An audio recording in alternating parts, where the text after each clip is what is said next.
Жыл сайын онкологиялық аурудан 13 мың адам қайтыс болады, жалпы есепте тұрғаны 218 мың. Бұл алдыңғы жылмен салыстырғанда 5,7%-ке көп. Бұл дертке дауа іздеп жүргендердің көп екенін көрсетеді. Денсаулық сақтау министрлігі соған қарамастан онкологиялық қызметке бөлінген қаржыны 20%-ға қысқартты. Енді науқастар әр ай сайын қабылдайтын дәріні өз қалталарынан төлеп алуға мәжбүр. Оның бағасы шамамен 2 миллион теңге. Ал оған шамасы жетпегендер не істейді? Аружан Задабек мамандармен тілдесті.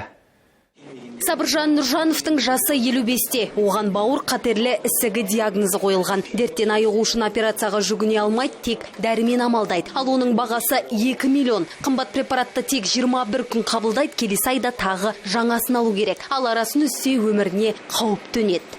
Бір дәрінің құны 1 миллион 400 теңге, екінші дәрі 400 мың теңге. Сонда 2 миллионның көлемінде дәрінің құны шығады. Бұл бір курс. Бүгінге мен уже 16 курс қабылдап отырмын. Оның 10 курсын өзім сатып алдым. 11 курсын, 5 курсын үкімет сатып алып беріп, оның өзінде Қазақстан халқына қоры сатып алып, Манаса 17-ге берді. Ауру жылдан жылға жасарып барады. Қазір қатерлі дертпен күресіп жүрген балалар көп. Соған қарамастан денсаулық сақтау министрлігі онкологиялық аурумен күреске бөлінетін бюджетті қысқартып тастады. Аз емес баққандай 20%-ке кеміді. Бұл қайдан шыққан мәміле екені белгісіз.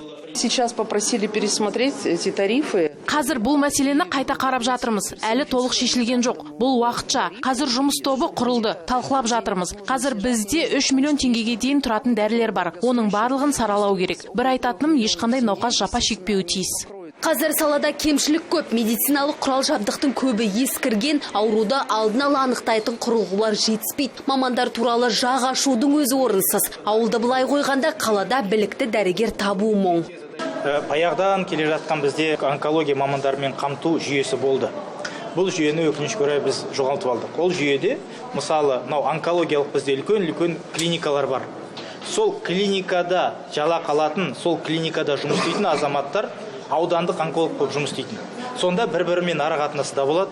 Сонда білімін жетілдіру мәселесі де қолға алынады. Сонда жаңағы анықталған азаматтарды өте тез алып, тез емдеуге мүмкіндік болады. Бұл дертке ерлерге қарағанда әйелдер көп шалдығады. Себебі сүт безі обыры тым жиілеп, жасарып кеткен. Сондықтан елімізде 40 пен 70 жас аралығындағы әйелдер 2 жылда бір рет скринингтен өтуі тиіс.